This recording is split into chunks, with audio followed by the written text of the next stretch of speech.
Notre invité politique ce matin, c'est Jean-François Copé. Bonjour. Bonjour. Merci beaucoup d'être avec nous, maire Les Républicains de Meaux. Vous êtes aussi ancien président de l'UMP, ancien secrétaire d'État en relation avec le Parlement. C'est important pour les sujets qu'on va évoquer. On a vu donc hier Elisabeth Borne. Et même ancien ministre du Budget, ce qui est également important sur les retraites.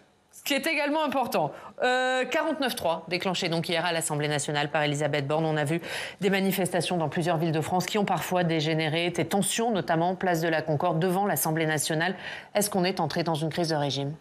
Non, on n'est pas du tout rentré dans une crise de régime, on est rentré dans un rituel qu'on connaît par cœur, c'est toujours le même.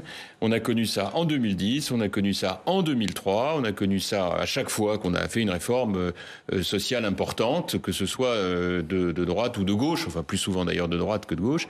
C'est toujours pareil en fait. Alors on fait semblant de s'en inquiéter, on dit que les sondages sont mauvais, ils sont toujours mauvais sur ces sujets-là.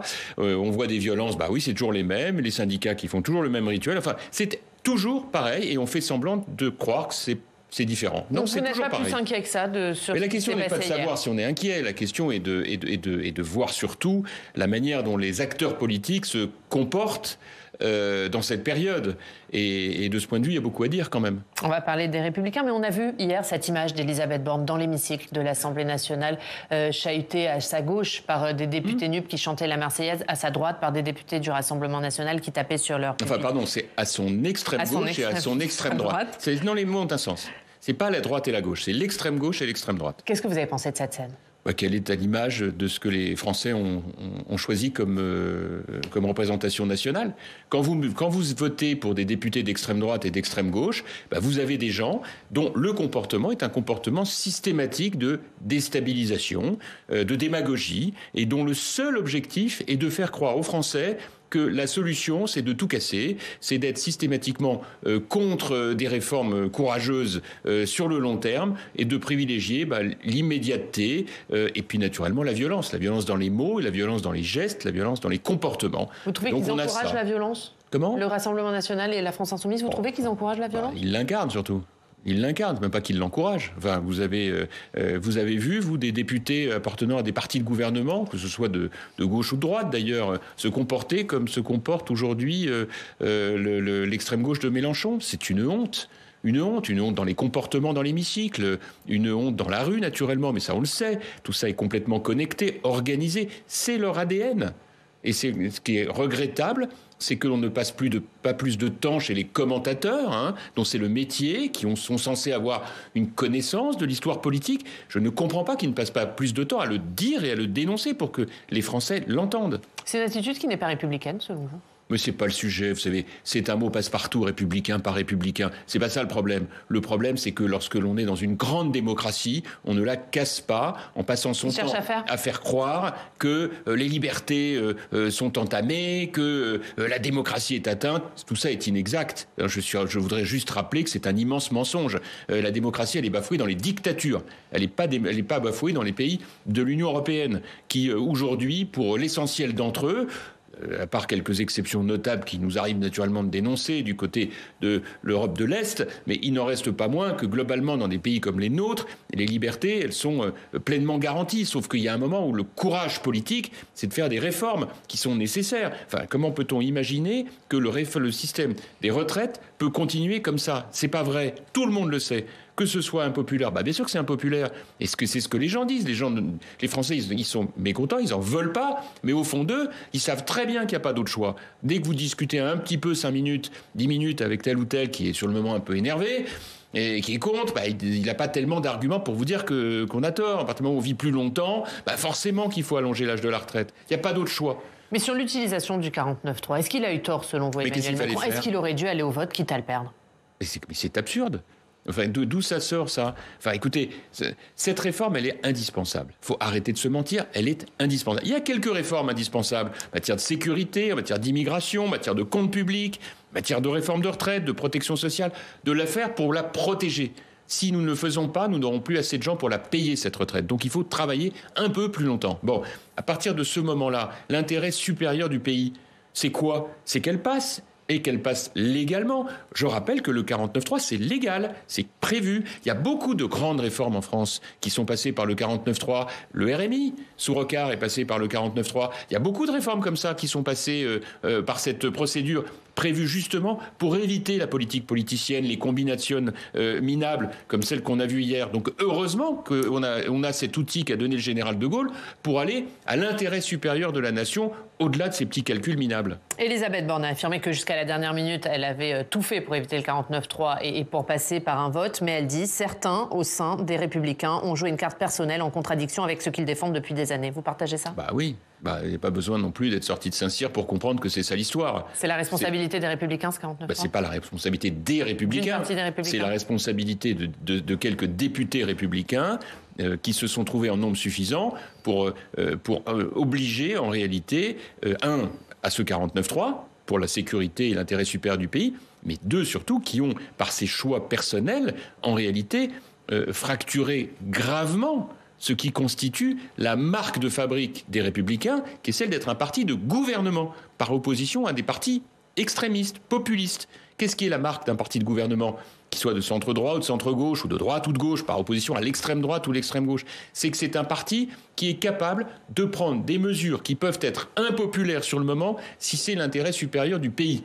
Je rappelle cette célèbre formule, l'art de la politique, c'est de faire ce qui est nécessaire. Bon, eh bien, en se comportant comme ils l'ont fait, quelques-uns d'entre eux savaient pertinemment qu'ils empêchaient cette réforme de passer et qu'ils en assumaient la signature politique pour des arguments qui ne tiennent pas la route du tout. Donc le résultat des courses, c'est que malgré tous les efforts d'Éric Ciotti, d'Olivier Marleix et de Bruno Retailleau, qui se sont chacun battus pour essayer de faire en sorte que l'on conserve cette marque de fabrique du parti de gouvernement, en réalité, on laisse désormais à Emmanuel Macron la seule image d'être le seul à avoir essayé de réformer ce pays. Voilà. Ça veut dire que depuis hier, les Républicains, pour vous, ne sont plus un parti de gouvernement ? Ça veut dire qu'il faudra faire des clarifications. Quand vous voyez que les deux principaux candidats de cette famille politique, supposés pour 2027, c'est une éternité, ni l'un ni l'autre ne se sont engagés pour cette réforme que nous préconisons... Laurent Wauquiez, Xavier Bertrand ? Oui, que nous préconisons depuis 20 ans. Qu'est-ce que vous voulez que je vous dise ? Il ne faut pas s'étonner. Comment vous l'expliquez, leur silence ? Non, je n'explique pas. Qu'est-ce que vous voulez que je vous dise ? C'est incompréhensible. On ne peut pas expliquer quelque chose qu'on ne comprend pas. C'est incompréhensible.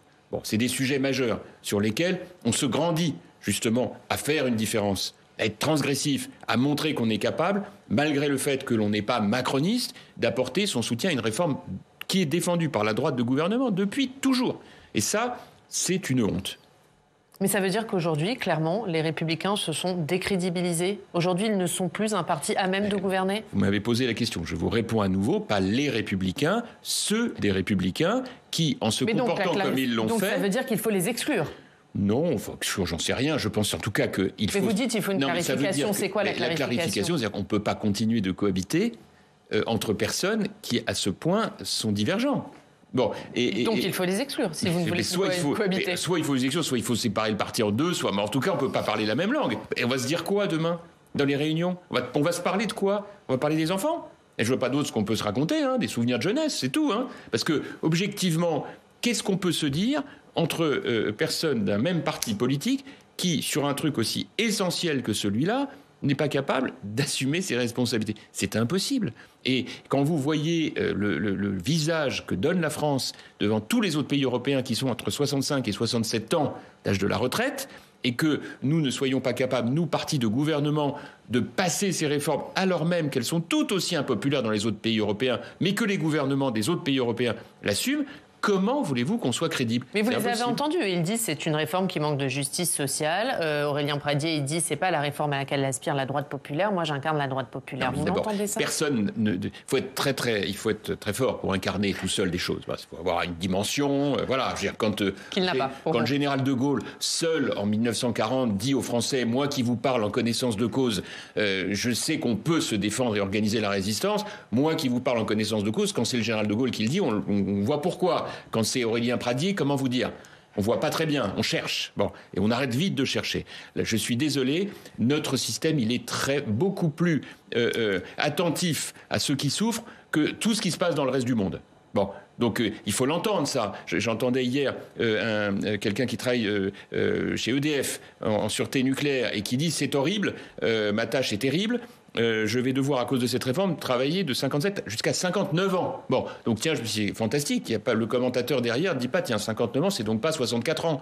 Non, non. Bon, c'est ça qui ne va pas. C'est une gigantesque hypocrisie. Mais est-ce que personne ne veut dire les choses telles qu'elles sont. Mais y compris le gouvernement. Est-ce qu'elle a été mal expliquée, cette réforme? Est-ce qu'il y a eu un problème de méthode? Est-ce que le gouvernement s'y est mal pris? Moi, je ne suis pas le porte-parole de M. Macron. Bon, j'ai fait ça dans mes jeunes années. C'est à eux d'organiser leur communication. Qu'il y ait eu des maladresses, bah oui, c'est sûr. C'est sûr. L'argument premier de la réforme de la retraite, c'est pas qu'elle est juste, c'est qu'elle est faite pour sauver le système et permettre à nos enfants de ne pas avoir honte de leurs parents, parce que les parents auront pris leurs responsabilités. C'est quand même pas tout à fait la même chose. Personne ne l'a jamais dit, y compris d'ailleurs même le président de la République, qui aurait dû beaucoup plus tôt expliquer et assumer les choses. Voilà, plutôt que d'attendre la dernière minute. C'est de ce point de vue. Bien sûr qu'il y a eu des manquements, on en est tous conscients, mais encore une fois, les Français, ils ne sont pas dupes, ils savent très bien tout ça. Et d'ailleurs, écoutez, enfin, vous voyez bien, il y a une énorme mystification. Les grèves, il y en a de moins en moins. La ville de Meaux, nos agents étaient 15% à faire la grève à la manifestation de la mi-janvier. Bon, 15%. Ils étaient 0,3% avant-hier. Les gens ont compris. Ils ne sont pas pour cette réforme. Qui a envie de dire, mince, j'avais organisé ma vie, il faut que je rajoute encore 6 mois ou 3 trimestres, etc. Oui, d'accord. Personne n'est content de ça. Mais enfin, nous avons la santé gratuite en France. Nous avons l'éducation gratuite en France. Nous avons des moyens considérables du point de vue social. Et j'entends des gens LR qui disent, moi je suis pour la droite sociale. Mais regarde de quoi il s'agit. Assume, lis des livres, renseigne-toi, et après on reparle. On va revenir à ce qui se passe à l'Assemblée, puisque 49.3, ça veut dire possibilité pour les oppositions de déposer des motions de censure, et ce n'est qu'à ce moment-là, si elles sont rejetées, que le texte sera adopté. Éric Ciotti dit que les Républicains ne déposeront pas de motion de censure, qu'ils n'en voteront pas, sauf qu'on a entendu hier certains députés les Républicains dire qu'ils n'excluaient pas d'en voter, et qu'ils allaient les regarder toutes, c'est-à-dire y compris celle du Rassemblement national. Qu'en pensez-vous? Je pense que s'ils votent une motion de censure, ils se déshonoreront. Voilà. Il n'y a pas d'autre mot. Ils se déshonoreront.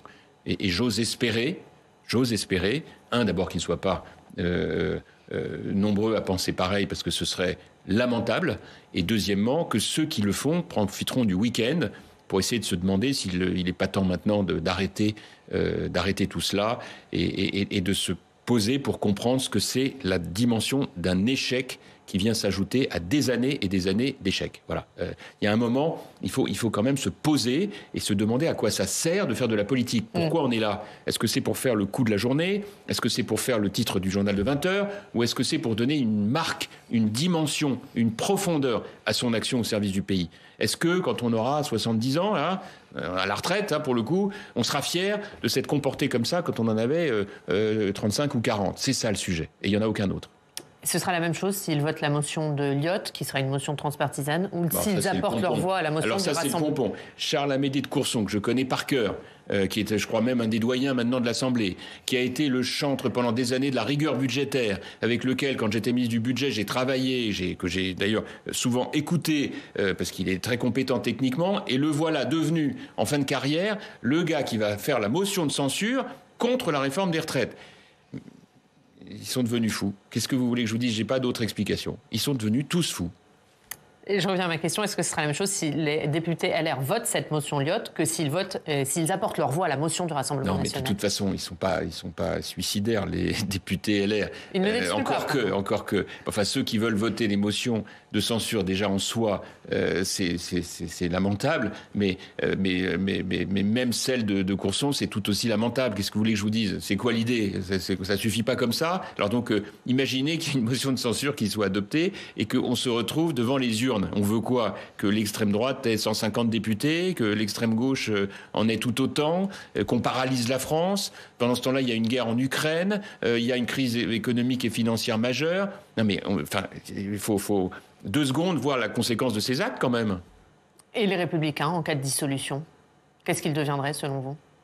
C'est une très bonne question, mais il faut la leur poser à eux, parce que moi je suis plus candidat aux législatives grâce à la géniale idée de Hollande d'interdire que les maires soient députés. On ne peut même plus porter la voix du terrain à Paris. Donc, écoutez, que les députés fassent leurs calculs, parce que s'il y a un député macroniste et un député LR dans une circonscription, plus un député d'extrême droite et un député d'extrême gauche, ni le LR ni le macroniste ne seront en finale. Voilà. Donc comme ça, on regardera le match et on terminera notre effondrement.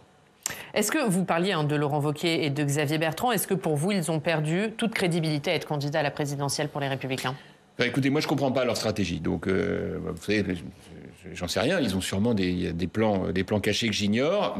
Moi, en d'autres temps, je me suis beaucoup consacré à réfléchir à ce que pouvait être une candidature à la présidentielle pour le pays. Circonstances ont fait que je n'ai pas pu le faire. Beaucoup de gens se sont organisés pour ça à l'époque. Mais il y a une chose qui est certaine, c'est qu'on ne peut jamais être en incohérence avec ce que l'on défend et avec ce pacte, ce cadre de valeurs sur lesquelles on ne doit jamais transiger. Or, à droite, les valeurs de la République, l'autorité, les questions de sécurité et de justice, la rigueur budgétaire, la préservation du modèle social, c'est notre ADN. Bon, à partir du moment où vous reniez ça, pour des petits calculs à 2 balles, qu'est-ce que vous voulez que je vous dise ? Forcément, vous discréditez. Donc pour vous, ils ne sont plus en cohérence avec ce qu'attendent les électeurs de droite ? Il y a un bon exemple. En 1992, Jacques Chirac a été confronté à un vrai dilemme. Fallait-il voter Maastricht ? Alors que c'était une proposition de François Mitterrand. Bon, beaucoup de gens au RPR disaient il ne faut pas voter Maastricht, tant pis, ce qu'il faut, c'est couler Mitterrand. Bon, Jacques Chirac, il a dit non. Non, l'intérêt supérieur de la France, c'est de voter Maastricht, c'est de voter la monnaie unique. Je pense que s'il l'avait refusé, il n'aurait jamais été président de la République. Laurent Fabius, à l'inverse, dans les années 2005, a refusé de voter pour le référendum européen. Ce jour-là, il en a fini avec sa présidentiabilité. Voilà. Eh bien, ces sujets-là, ils sont essentiels et ça mérite d'être médité quand même. Ces courbes d'expérience qu'on ne veut jamais regarder. Mais est-ce que clairement Éric Ciotti, qui a fait de Laurent Wauquiez son candidat à la présidentielle, doit revenir sur sa décision, doit y réfléchir ? C'est à lui qu'il faut poser la question. C'est votre parti. Je pense qu'à l'heure où nous nous parlons, Éric Ciotti doit être assez déçu. De Laurent Wauquiez ? Assez déçu, oui. Qu'est-ce qu'il doit faire, Éric Ciotti ? Qu'est-ce que vous attendez de lui désormais ? Tenir. Ça fait partie des épreuves. Il a voulu le poste, il l'a. Vous savez, une célèbre réplique de Richard Berry et Patrick Bruel dans l'Union sacrée, t'as voulu voir, t'as vu. Voilà. Et du coup, il a eu assez d'autorité dans cette période, selon vous ? Il a fait ce qu'il a pu dans un contexte terrible. Vous savez, c'est plus grand-chose, LR. C'est un agrégat inconstitué de peuples désunis, comme disait Mirabeau. Qu'est-ce qui reste de LR ? Des individualités, un problème de leadership, trop d'années sans victoire, un effondrement depuis 2012 et la défaite de Sarkozy. Une absence de solidité. Le seul grand moment, ça a été la municipale, la vague bleue des municipales de 2014, dont j'avais eu la charge avant que vite, on me fasse partir. Des fois que ça ferait une concurrence et une succession à droite que mes aînés de l'époque voulaient pas voir. Voilà, cette descente aux enfers continue et il faudra sans doute à un moment que ce peuple désuni se retrouve derrière un chef, mais on est loin de tout ça. Un chef issu des LR ? Je crois que ce sera compliqué. Hein. À l'extérieur des LR ? Je pense que LR, en 2027, contribuera à faire le candidat. Est-ce qu'il sera issu de ses rangs ? On peut se poser des questions quand même. Est-ce que vous vous sentez encore à l'aise, vous, chez les Républicains ? C'est ma famille politique. Moi, j'ai toujours été de la droite républicaine. Voilà, donc c'est pas le sujet. Le sujet, c'est est-ce qu'on peut... il faudra de toute façon recomposer quelque chose, oui, bien sûr. Mais est-ce que vous pensez que ce qui s'est passé hier, ça va pousser certains républicains, plutôt sur votre ligne, sur une ligne centriste, à quitter le parti, le péché originel de tout ça, c'est le jour où Emmanuel Macron, constatant qu'il n'avait pas la majorité absolue au lendemain des législatives de juin dernier, n'a pas pris son bâton de pèlerin et annoncé Urbi et Orbi qu'il recomposait sa majorité, parce que LR n'aurait pas pu dire non. Il y aurait eu des gens qui auraient râlé, mais LR n'aurait pas pu dire non. C'était pas possible, au nom de l'intérêt de la France, dès lors qu'on partageait un nouveau programme électoral, des postes ministériels, c'était une autre histoire. Bon, Emmanuel Macron a refusé de faire même le geste. Bon, et pourtant, c'est pas faute que quelques-uns, on lui ait dit. Bien, il a refusé de faire le geste. Du coup, les LR habituels en ont profité pour dire nous non plus, on veut pas. Voilà, donc voilà, ça donne ce désastre lamentable qui est au détriment de qui ? De l'intérêt supérieur de la France, c'est-à-dire de la grandeur de la politique. Voilà, là, on a de la petite politique alors qu'on attend des hommes d'État. Et comment on sort maintenant de cette séquence selon vous? Que doit faire Emmanuel Macron? Bon, écoutez, de toute façon, déjà, il faut terminer cet épisode. Il faut espérer que aucune motion de censure ne soit votée. Mais vous pensez qu'il y en a qui peuvent l'être? J'espère pas, que ce que je vous dise, on verra bien. Et puis au lendemain de tout ça, se poser un peu, peut-être quand même, et puis essayer de voir si M. Macron pourrait accepter, du haut de sa grandeur, de rouvrir un tout petit peu les bras, de bien vouloir accepter l'idée qu'il n'est pas seul à tout savoir et peut-être partager un tout petit peu quelques réflexions. Voilà, peut-être. Ouvrir les bras au LR. Ouvrir les bras à des gens de bonne volonté qui veulent bien aider la France, mais à condition qu'on ne leur crache pas au visage à chaque fois qu'ils veulent proposer quelque chose. Merci Jean-François Copé. Merci beaucoup d'avoir été notre invité ce matin.